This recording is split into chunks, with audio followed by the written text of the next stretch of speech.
الحمد لله الذي أمد من أحبه بجنود الأنوار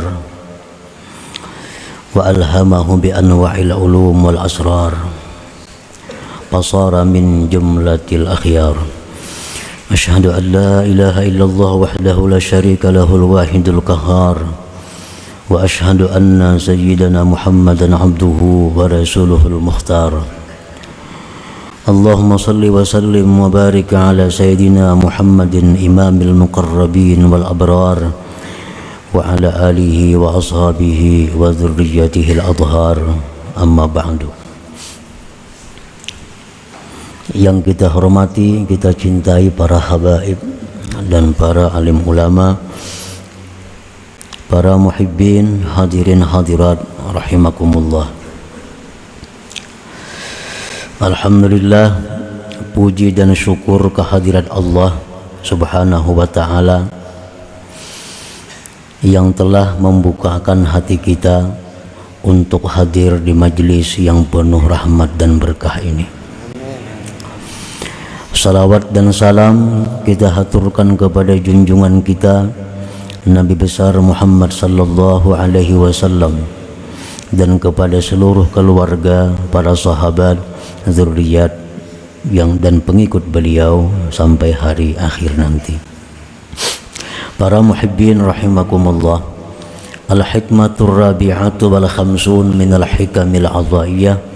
Qala al-imam Ahmad ibn Athaillah as-Sakandari rahimahullah nafa'ana bi'ulumi.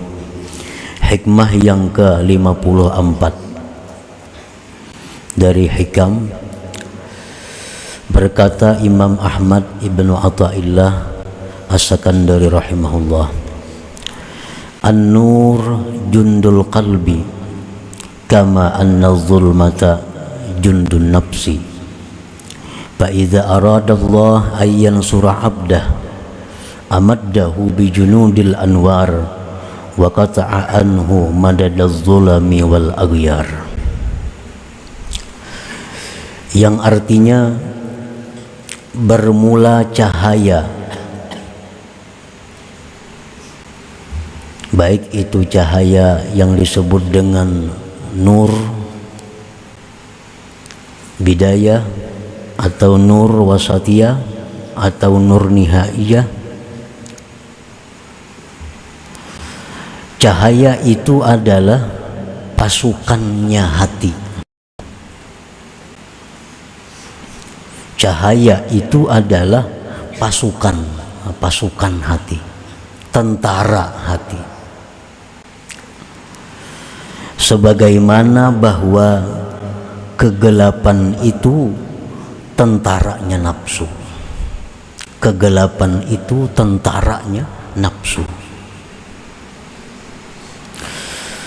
Maka apabila Allah menghendaki menolong hambanya, maka Allah perkuat hamba itu dengan tentara-tentara cahaya itu.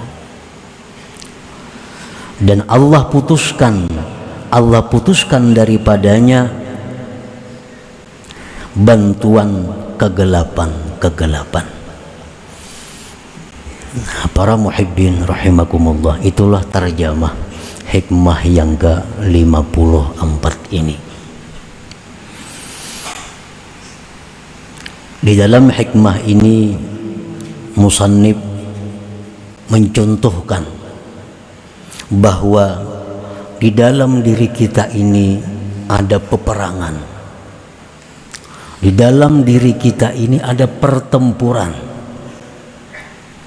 Pertempuran di mana pasukan putih yang menuju keridhaan Allah selalu berperang dengan pasukan hitam yang membawa kepada kemurkaan Allah.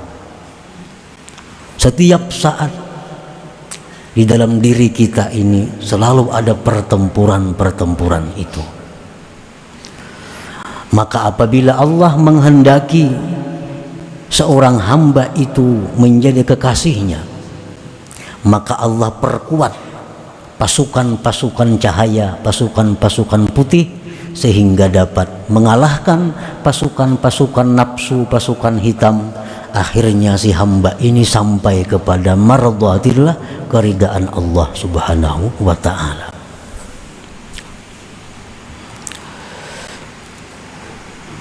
Idza syara'al 'abdu bis-sayr ila mardhatillah aqahun nafsu wa junduha bi anwa'il awaik fawaswasat fi qalbi taswipat taubah wa usraha kay la yasidal 'abdu ila maqsudihi min naili mardhatillah. Hikmah yang ke-54 ini masih berkaitan dengan hikmah-hikmah sebelumnya yang membicarakan tentang cahaya itu. Seorang hamba yang berada di dalam kegelapan, seorang hamba yang berada di dalam ketidakpastian seperti kita, kadang-kadang dimenangkan oleh kebaikan, kadang-kadang kita terjerumus ke dalam dosa, kadang-kadang kita sehari ini banyak dosanya, kadang-kadang macam-macam, karena kada ada ketentuan, kada ada arah yang dituju. Ini keadaan seorang hamba pada umumnya. Nah, pada saat seorang hamba ini tidak ada arah, pada saat kita ini tidak ada arah yang mesti ditempuh kemana, Allah memberikan kita cahaya. Nah, dengan cahaya itu lalu timbul di dalam hati kita satu keinginan untuk menuju satu tujuan, keridaan Allah. Timbul di hati kita dorongan yang kuat untuk menuju jalan yang dicintai Allah. Dalam hikmah sebelumnya, cahaya ini diumpamakan oleh musannif ini dengan tunggangan atau kendaraan, bahwa cahaya itu adalah laksana tunggangan yang menyampaikan seorang hamba kepada keridhaan, kecintaan Allah Subhanahu wa ta'ala. Nah, para muhibbin rahimakumullah, apabila cahaya ini sudah ada diberikan Allah kepada kita, tunggangan ini sudah ada, kendaraan sudah ada di depan kita, makanannya, bekalnya, BBM-nya sudah ada, dan kita sudah mulai berjalan dengan cahaya itu selangkah demi selangkah menuju keridaan Allah. Sembahyang sudah teratur, menuntut ilmu sudah terjadwal, membaca wirid sudah aktif sesuai waktu yang ditentukannya. Nah, ini sudah jalan kendaraan kita ini menuju kepada yang dicintai Allah. Nah, di tengah perjalanan kita itu kita akan dihadang. Nah, kita akan dihadang oleh nafsu dan tentara-tentaranya. Aqahun nafsu wa junduha bi anwa'il awaik, dengan macam-macam rintangan, macam-macam halangan, sehingga kendaraan yang kita tunggangi ini tidak akan bisa mulus sampai kepada keridhaan Allah. Ada halangannya. Nafsu dan pasukannya. Pasukan nafsu ini siapa? Syaitan, pasukan nafsu. Kadang-kadang bisa anak kita sendiri menjadi prajurit nafsu, istri kita sendiri menjadi tentara nafsu yang menghadang kita, orang tua kita, mertua kita, siapapun bisa menjadi pasukannya nafsu ini. Nah, ini yang menghalangi kita untuk menuju terus ke jalan yang diridai Allah itu. Para muhibbin rahimakumullah, nafsu ini dan tentaranya tadi menghalangi kepada kita. Pertama-tama yang dihalanginya agar kita ini jangan bertobat. Nah, kaina dulu tobat itu. Dan tobat itu sulit. Tobat itu sulit. Kalau kita menghindari satu dosa itu sulit, lebih sulit lagi tobat dari dosa itu.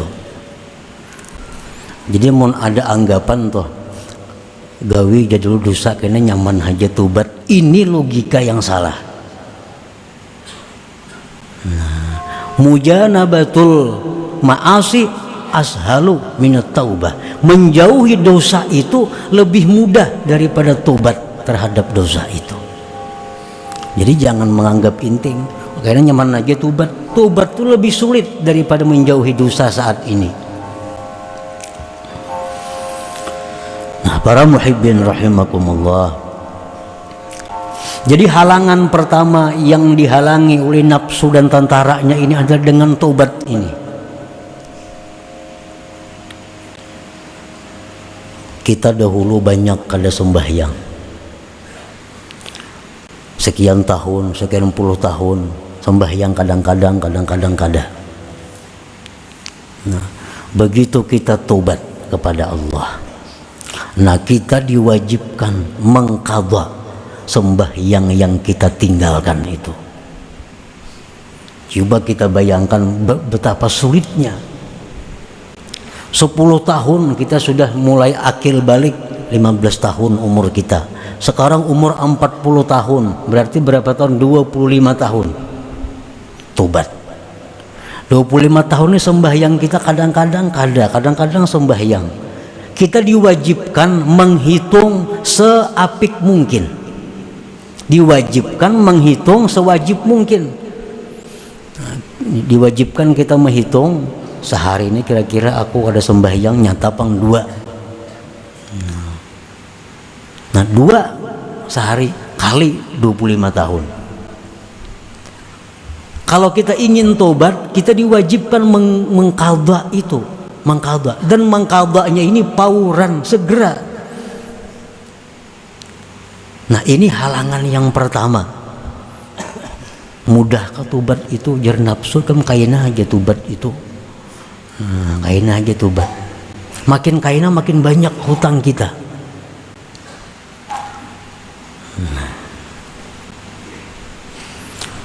Nah yang kedua, halangan tobat ini adalah tobat daripada menzalim, menganiaya makhluk.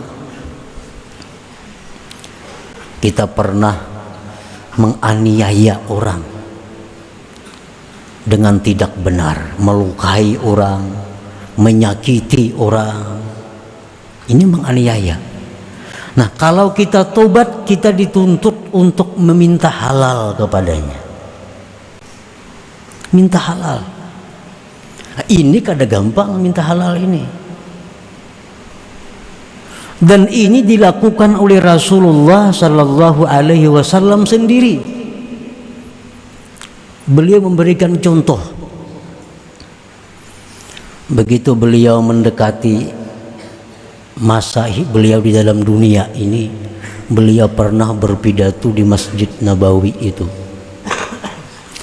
Nah, antara lain maksud pidato beliau itu adalah bahwa sahabat-sahabat yang pernah kusakiti, sahabat-sahabatku yang pernah kupukul, sahabat-sahabat yang pernah kuganggu, sekarang aku, kata Rasulullah, minta ampun, minta halal.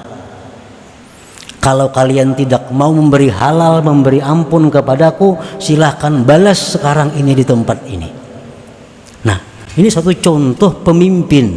Nah, Rasulullah SAW, beliau mengatakan demikian. Nah, hendaknya orang ampeh jadi bupati, kayak itu mestinya. Apalagi ampeh jadi presiden, para habis masa presiden. Nah, mesti di televisi pidato. Kalau hendak selamat nih, wahai seluruh rakyatku, siapa ada yang merasa terzalimi, siapa ada yang merasa ku aniaya, aku minta maaf, minta halal. Kalau minta ganti rugi silahkan datang kepadaku. Nah umpamanya orang kan wani juga datang ke sana, kita mendatangilah ke sana. Walaupun kita ini terzalimi, lampu rancak pajak itu terzalimi. Kenapa? Duitnya banyak, bahan bakarnya kita banyak, semua lengkap di Kalimantan nih. tapi lampu rancak pajak, pembagian keuangan kada adil, terzalimi. Tapi kita kadang akan menuntut itu. Kalau minta halal kita halalkan aja, cuma kada wani minta halal. Nah, tokoh-tokoh kita itu macam Nabi kita langsung di hadapan sahabat, siapa yang pernah aku tampiling ya Nabi, aku minta halal, tampiling aku kalau kada mahalalkan. Dan ada sahabat yang berdiri, jadi sahabat, wahai Rasulullah, pian pernah memukul ulun. Nah, padahal ulun kada salah. Ayo silahkan pukul ya Nabi. Berdiri sahabat tadi nak memukul Nabi. Waktu pian pukul, wahai Rasulullah, ulun kada berbaju, pian harus pacul baju. Nah, jadi sahabat tadi. Sahabat lain ini bingung, waninya ini lawan Nabi kita. Nabi kita lepas baju. Nah, jadi Nabi pukul. Akhirnya sahabat ini bukan memukul, tapi menciumi tubuh Rasulullah Sallallahu Alaihi Wasallam. Jadi tobat daripada zalim makhluk ini minta halal. Sulit itu. At-taubah min akhdhil malil haram, tobat daripada mengambil harta haram. Tobatnya apa? Radduhu ila maliki, mengembalikan harta itu kepada pemiliknya. Ini halangan, rintangan oleh seseorang yang sudah mulai berjalan menuju jalan yang diridhai Allah. Orang dahulu bermodal 100 juta, duitnya duit kada halal. Pol dibukanya toko berdagang, 20 tahun berdagang, dari modal 100 juta tadi sekarang jadi 2 miliar. Nukar rumah, nukar kendaraan, tokonya sekian buah. Lalu orang ini dapat cahaya petunjuk, mulai ke jalan Allah, sampai di bab tobat, bahwa harus mengembalikan seluruh harta yang haram itu. Maka asal modalnya haram. Bila modal haram, seluruh bunga-bunganya, kembang-kembangnya, cabang-cabangnya jadi haram. Nah, sangguplah keluar dari harta itu. Rumah ini nukar duit itu juga, kendaraan nukar duit itu juga, toko nang ada duit itu juga, samuan dari hasil itu. Nah, kalau hendak tobat, dia harus keluar telanjang daripada itu, kecuali pakaian yang menutup auratnya. Nah, sangguplah ini tobat nih. Ini halangannya, halangan yang dilaluinya. Orang yang bekerja di pekerjaan haram, bekerja di mana misalnya di pabrik minuman keras, atau orang ini bekerja sebagai pekerja di tempat-tempat karaoke, tempat-tempat maksiat, nah, gajinya sekian juta setiap bulan, dia harus melepaskan pekerjaannya itu. Nah, sangguplah ini halangannya orang menuju ke jalan Allah ini. Fa iza aradallahu ayyan sura 'abdahu wa yaj'alahu min ahbabih, apabila Allah menghendaki menolong hamba ini dan menjadikannya kekasihnya, amaddahu, Allah bantu orang ini. Nah, nyaman aja kalau Allah menghendaki si fulan ini jadi kekasihnya, Allah bantu caranya dengan mudah, dengan mulus mengatasi semua masalah-masalah yang berkaitan dengan tobat tadi contohnya. Dengan apa Allah memperkuat? Pertama, bil yakin, dengan yakin. Nah, arti yakin itu apa? Ada musyak, tiada ragu-ragu, sedikit pun tidak ada ragu-ragu. Contohnya yakin yang kayak apa Contohnya yakin, Baitullah itu andaknya di Mekah, yakinlah kita. Baitullah, Ka'bah itu andaknya di Mekah, yakin kita tuh, sedikit pun kada ragu-ragu. Nah, Allah beri hamba ini yakin Nang apa nang diyakininya? Wa'dallah wa dhamanahu, janji Allah dan jaminan Allah. Ini diyakininya. Diberi Tuhan hamba ini keyakinan terhadap apa yang dijanjikan Allah, apa yang dijamin oleh Allah. Apa janji Allah contohnya? Walladzina jahadu fina lanahdiyannahum subulana.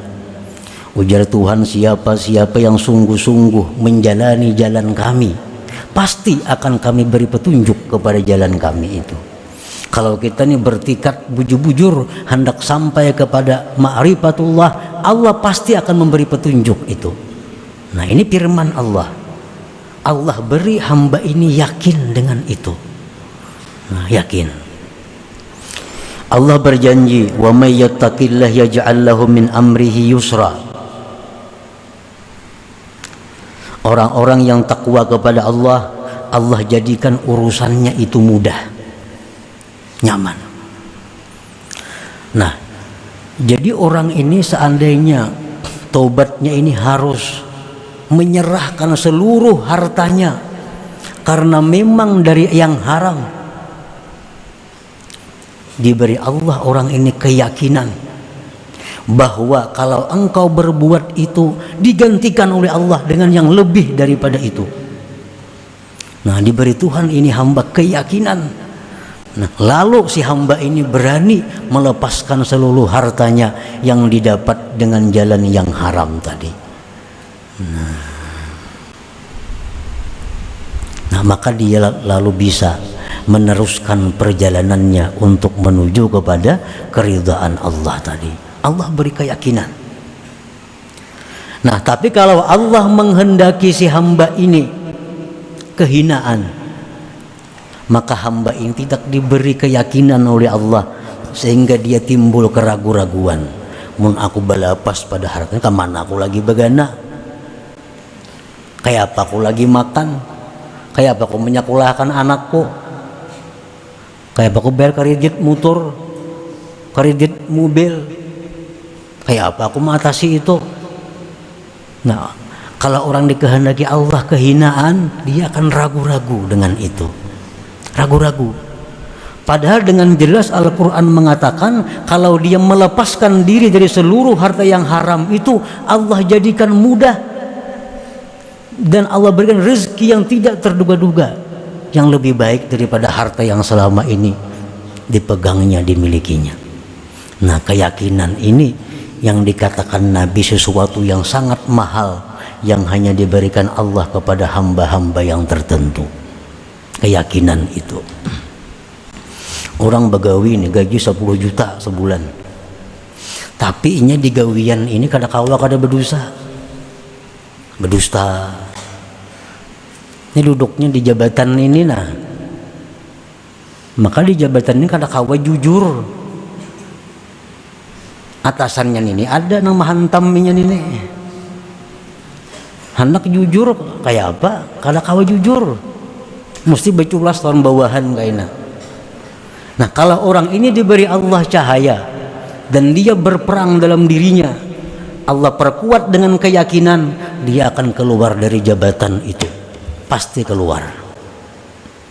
Allah pun pasti akan memberikan dia kedudukan yang lebih baik, lebih terhormat daripada itu. Tapi kalau Allah lawan hamba ini kada sayang, Allah ingin menghinakan hamba ini, lalu ini ragu-ragu. Aku ambis ini kemana aku begawi, kemana aku memberi makani anak, kemana ini, kemana itu. Nah, sampainya mati keraguan nangka itu lagi dalam hatinya. Ini kalau Allah menghendaki kehinaan seorang hamba itu.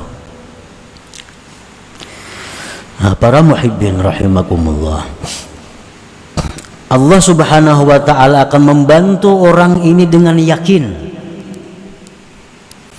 Tetapi bantuan Allah ini aglabiyahnya, sunnatullahnya mesti diusahai. Allah tuh memberi kita bantuan, pertolongan, itu kebiasaannya aglabiyahnya diusahai. Ada proposalnya. Kayak apa caranya untuk mendapatkan yakin itu. Ini kita ini sudah tahu nah, gawianku ini salah.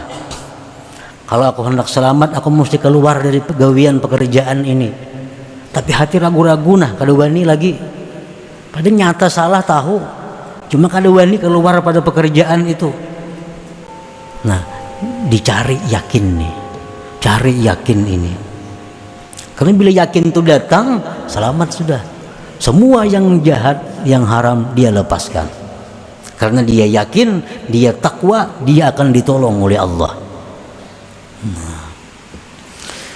Rasulullah SAW bersabda, ujar Nabi kita, ta'allamul yakin. Pelajari yakin itu. Hendak dapat yakin itu belajar yakin. Imam Ghazali mensyarahkan hadis itu, maknahu jalisul mukinin wastami'u minhum ilmal yakin wa wazibul iqtida'a bihim liyaqwa yakinukum kama qawiya yakinuhum. Itu sarah hadis tadi. Ujar Nabi kita, belajarlah ilmu yakin. Artinya apa? Duduklah kamu kepada orang-orang yang yakin. Kawani orang-orang yang punya keyakinan. Dengarkan daripada mereka keyakinan mereka. Selalu ikuti mereka agar yakin kamu kuat seperti yakin mereka. Nah, cari orang-orang yang pernah berhasil dengan keyakinannya itu. Sidin tuh bahari bagawi di situ haram, tapi sidin wani keluar. Sekarang sidin sugih pada dahulu. Nah, datangi sidinnya. Kayak apa pian bahari nang kayak itu? Aku sidin yakin. Nah, yakinnya ini yang kita cari, kita pelajari. Cari orang-orang yang yakin. Kemanapun mereka, ikuti mereka. Sekedudukan dengan mereka. Sehingga yakin yang ada pada diri orang itu memancarkan ke dalam hati kita. Hati kita pun ikut menjadi yakin akhirnya. Itu kalau hendak dapat keyakinan. Amun dikawani orang yang kada yakin, bertambah kada yakin. Orang yang mencari keyakinan nang kayak itu nah, duduk di warung, dudukan di gardu, bertambah kada yakin hati. Duduk di tempat-tempat orang yang yakin, maka keyakinan orang itu akan memancar tembus ke dalam hati kita yang kada yakin ini. Liyaqwa yakinukum kama qawiya yakinuhum, agar kuat yakin kamu, ujar Nabi sebagai ujar Imam Ghazali, kata Imam Ghazali, liyaqwa yakinukum, agar kuat yakin kamu kama qawiya yakinuhum, sebagaimana kuat yakin mereka itu. Nah, para muhibbin rahimakumullah, selanjutnya hikmah yang ke-55 minal hikam athaiyah. Nabi sallallahu alaihi wasallam, al-Fatihah.